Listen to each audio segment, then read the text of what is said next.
Guys आज beyond का chapter 3 आने वाला था। लेकिन हुआ ये ना कि वो फाइल मेरी पूरी करप्ट हो गई। उसकी वजह से मैं यार बियॉन्ड चैप्टर 3 तो नहीं बना पाया। लेकिन मेरे पास एक नई स्टोरी है जो कि मैंने लिखी थी बहुत पहले, लेकिन उस स्टोरी को दोबारा से मैंने अभी लिखना स्टार्ट किया है। और वो स्टोरी है इंडियन मैजिक की। मतलब जैसे आपने हैरी पॉटर देखा होगा, उसी साथ साथ बहुत सारी मैजिक मूवीज देखी होंगी, लेकिन हमारा जो मैजिक का ये वाला कॉन्सेप्ट है ये बहुत ज़्यादा डिफरेंट है। इस मैजिक के कॉन्सेप्ट में दूसरे वर्ड्स भी हैं, क्योंकि मोस्टली मैजिक जो है वो अर्थ में दिखाया जाता है, लेकिन मैजिक में यहाँ पे दूसरे वर्ड्स और बहुत सारी चीज़ें हैं। तो इस स्टोरी का मैं आपको जो है एक प्लॉट एक्सप्लेन कर रहा हूँ। मैंने अभी इसकी पूरी स्क्रिप्टिंग नहीं की है। जब मैं इसकी पूरी स्क्रिप्टिंग कर दूंगा तब एक एक करके मैं सारे पार्ट्स इसके रिलीज करूंगा। तो अभी के लिए सिर्फ एक प्लॉट आपको एक्सप्लेन कर देता हूँ कि स्टोरी में एक्चुअल में होने क्या वाला है।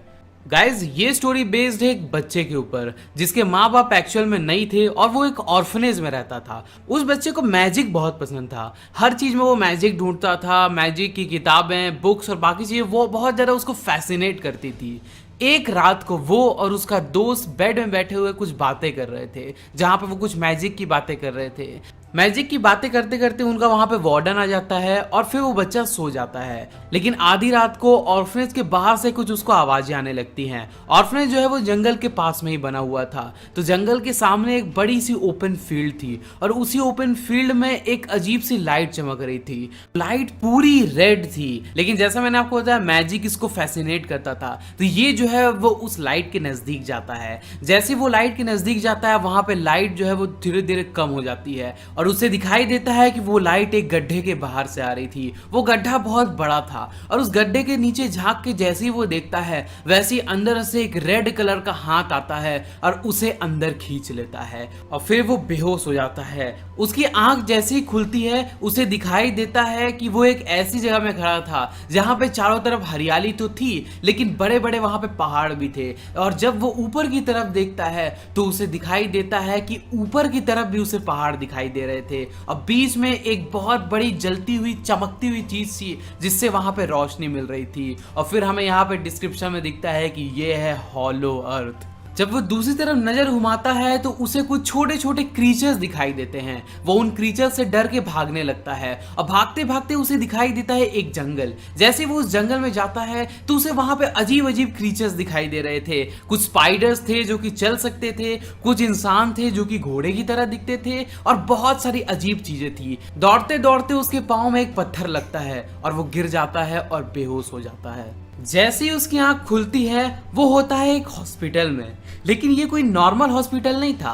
वहां पे सारी चीजें इतनी अलग थी, देखने में तो बिल्कुल सेम हॉस्पिटल की तरह दिखता था, लेकिन जो हॉस्पिटल की खिड़कियां थी ना उन सब से अलग अलग जगहें दिखाई देती थी। किसी में अमेज़न का जंगल दिखता था, किसी में कोई झरना दिखता था, किसी में स्पेस दिख रहा था और वहां पे कुछ बौने घूम रहे थे जो कि एक्चुअल में उस हॉस्पिटल में काम करते थे। और वहां पे जो झाड़ू लग रही थी वो अपने आप लग रही थी जादू से, वहां पे कोई भी नहीं था। ये सब देख के वो बहुत ज्यादा घबरा जाता है और घबरा के वो वहां से भागने की कोशिश करता है। लेकिन जैसे ही वो हॉस्पिटल का दरवाजा खुलता है सामने से एक आदमी आ जाता है और बोलता है कहां जा रहे हो बच्चे।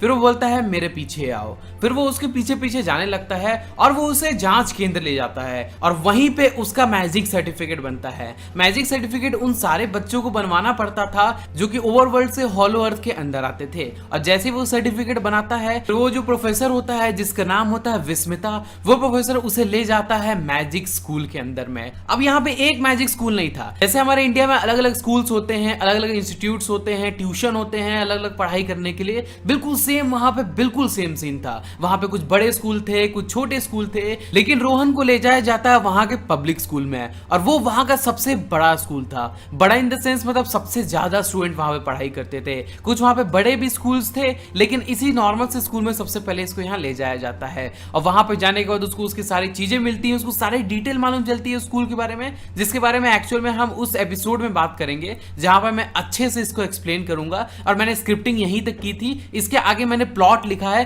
तो आपको सिर्फ स्टोरी में एक्सप्लेन करता हूं। तो इसके बाद जो है जब वो वहां जाता है तो उसे वहां पे एक फ्रेंड मिलता है उसका, और उस फ्रेंड से उसे यहाँ की स्टोरी मालूम चलती है। ये स्टोरी स्टार्ट होती है 600 साल पहले 14th सेंचुरी में, जब विच ट्रायल्स होते थे। विच ट्रायल्स का मतलब ये है कि 14 14th और 15th सेंचुरी में कई औरतों को जिंदा जला दिया जाता था। वो भी क्यों?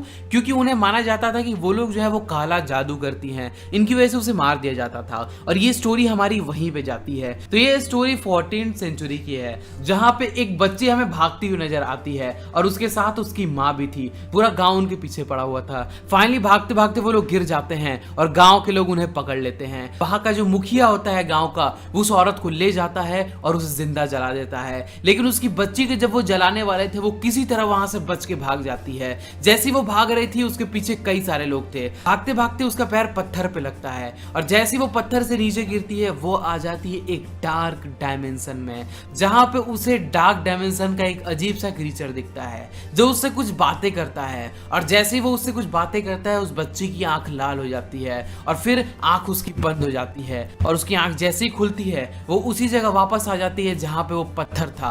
और वहां पे वो लोग उस बच्ची को पकड़ने लगते हैं। लेकिन जैसे ही वो बच्ची अपनी आंख खोलती है, वहां के आसपास के सारे लोग कंकाल में बदल जाते हैं। और फिर उन सारे लोगों को देख के वो बच्ची जो है वहां से दोबारा भागने लगती है और इस बार वो गिर जाती है एक गड्ढे में, एक ऐसा गड्ढा जो कि नॉर्मल नहीं था। और फिर जैसे ही उस बच्ची की आंख दोबारा खुलती है, वो होती है हॉलो अर्थ में। वहां पे अभी कुछ भी नहीं था, सिर्फ सुनसान जगह थी, कुछ पेड़ पौधे थे, बीच में जो है वो कुछ चीजें उड़ती रहती थी, वहां पे पत्थर बीच में उड़ते थे। और वो बच्ची जो है वहां पे जाती है और वहीं पे वो डार्क डायमेंशन का क्रीचर आता है। अब वो डार्क डायमेंशन का जो क्रीचर था, वो उस वर्ल्ड को उसे बनाने में उसकी हेल्प करता है। वो उसे मैजिक सिखाता है, कुछ शक्तियां देता है अपनी। जब वो बच्ची थोड़ी बड़ी हो जाती है, तब उसे मालूम चलता है कि उसके जीन में एक डिफरेंस था।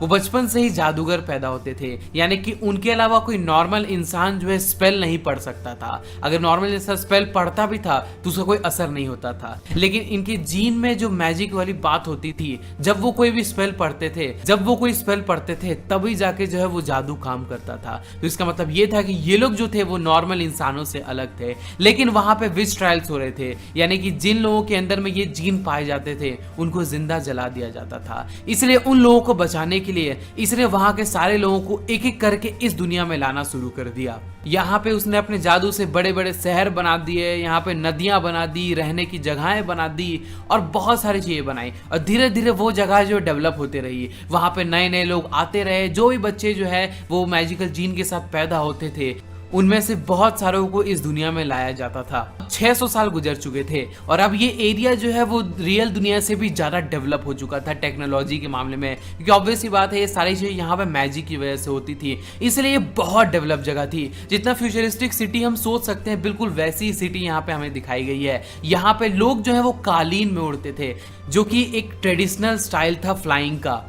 उसके अलावा यहाँ पे डिजिटल कालीन भी थे, जो कि एक्चुअल में एक कांच की तरह दिखते थे, लेकिन जब उसके ऊपर कदम रखते थे वैसे ही वो आपको उड़ाने लगते थे। उसके अलावा बहुत सारी मैजिक की चीजें होती थी और इन सारी चीजों को हम एक्सप्लेन करेंगे उन एपिसोड्स में, जो कि मैं आपको एक्चुअल में एक्सप्लेन करूंगा। मैंने जिस बच्ची के बारे में बताया था, वो बच्ची अभी वहां की क्वीन थी और यहाँ पे एक गवर्नमेंट भी थी जिसको मैजिकल कांग्रेस के नाम से जाना जाता था। और यही गवर्नमेंट जो है यहाँ पे सारी चीजों को कंट्रोल करती थी, क्योंकि बगावत नहीं कर रहा है या फिर कोई बंदा जिसको अलाउड नहीं है ओवर वर्ल्ड में जाना, क्योंकि यहाँ पे सारे मैजिशियंस को जो है वो ओवर वर्ल्ड में जाना अलाउड नहीं था। सिर्फ जो कांग्रेस के अंदर काम करते थे वही लोग जो है वो ओवर वर्ल्ड में जा सकते थे, और वो भी नॉर्मली नहीं, जब उनको काम होता था तभी वो जा सकते थे। यहाँ पे एक अलग प्रेसिडेंट था, लेकिन जो सारी गवर्नमेंट है वो वहां की क्वीन की बात मानते थे, और वो क्वीन वही बच्ची थी जिस बच्ची ने इस पूरी वर्ल्ड को बनाया था। अब इसकी आगे की स्टोरी गाइस मैं आपको शॉर्ट में बता देता हूँ कि इसकी आगे की स्टोरी बेस्ड होने वाली है एक बगावत के ऊपर, यानी कि वहां पे दो ग्रुप हो जाएंगे। एक ग्रुप जो कि क्वीन की बात मानेगा, क्योंकि क्वीन जो है वो बुरी नहीं है, क्वीन अच्छी है, उसने ही इस वर्ल्ड को बनाया है। लेकिन वहां पे कुछ इवल जादूगर भी होंगे, यानी कि कुछ ऐसे जादूगर जो कि रूल्स को फॉलो नहीं करते हैं, यानी कि वहां के क्रिमिनल्स जो कि फाइनली आपस में मिलके एक ग्रुप बना लेंगे और क्वीन के ऊपर हमला कर देंगे। और फिर हमें फाइट दिखाई जाएगी good magicians versus bad magicians की। और यहाँ पे गुड मैजिशियंस के ऊपर हमला इसलिए करेंगे क्योंकि वो उनकी बात नहीं मानना चाहते थे, और वो चाहते थे कि जितने भी जादूगर हैं उनको रियल दुनिया जाने। वो इस हॉलो अर्थ में नहीं रहना चाहते थे, अब वो ओवरवर्ल्ड में जाके कब्जा करना चाहते थे। तो यही स्टोरी बेस्ड होगी कि किस तरह से वो क्वीन और हमारा जो नया जादूगर अभी आया है वो किस तरह से उन लोगों को हराएगा। और रोहित जो हमारी स्टोरी का मेन कैरेक्टर है, इसकी स्टोरी जो है वो उस डार्क वर्ल्ड के क्रीचर क्रीचर से कनेक्टेड है, जो कि इस पूरी सीरीज का मेन विलन होने वाला है। मैंने इस स्टोरी को 4-5 पार्ट में सोचा है बनाने के लिए, यानी कि एक पार्ट में एक फुल स्टोरी रहेगी, दूसरे पार्ट में दूसरे विलन की स्टोरी, और फाइनल पार्ट जो रहेगा इस स्टोरी का, वहां पे इस क्रीचर को जो है हमारा मेन बंदा हराएगा और तब तक ये बड़ा हो जाएगा। इसलिए मैंने इसको इंडियन हैरी पॉटर लिखा है। स्टोरी बहुत डिफरेंट है, बिल्कुल अलग है, लेकिन जो थोड़ा सा कॉन्सेप्ट है वो हैरी पॉटर से मिलता जुलता है। इसलिए गाइज, अगर आपको ये स्टोरी पसंद आई होगी तो इस वीडियो को लाइक करना। जब बियॉन्ड हम खत्म कर देंगे उसके बाद हम इसके ऊपर काम करेंगे, और कुछ लोग जो है इसकी स्क्रिप्ट अगर लिखना चाहते हैं तो वो मुझे डीएम कर सकते हैं, क्योंकि बहुत सारे मुझे कमेंट आ रहे थे कि वो मेरी हेल्प करना चाहते हैं स्क्रिप्टिंग में। तो आप मुझे डीएम करना और वहां पे मैं आपको रिप्लाई दूंगा, वहां पे हम बात करते हैं। तो गाइस, अगर ये स्टोरी आपको पसंद आई होगी तो इस स्टोरी को जितना हो सके उतना शेयर कर दो। इसकी हम सीरीज जल्दी स्टार्ट करने वाले हैं, एंड हो सकता है 1 या 1.5 साल के बाद जो है इसके ऊपर मैं शॉर्ट फिल्म भी बनाने की कोशिश करूंगा, क्योंकि अभी मैं बिल्कुल फ्री रह नहीं रहा हूं, लेकिन मैं वीएफएक्स सीख रहा हूं, उसके साथ 3D एनिमेशन सीख रहा हूं, तो शायद फ्यूचर में ये चीज पॉसिबल होगी जो मैं बना पाऊंगा। तो आई थिंक आज का वीडियो इतना ही था। चलो मिलते हैं अगले वीडियो में, तब तक के लिए सी या, साइनिंग ऑफ।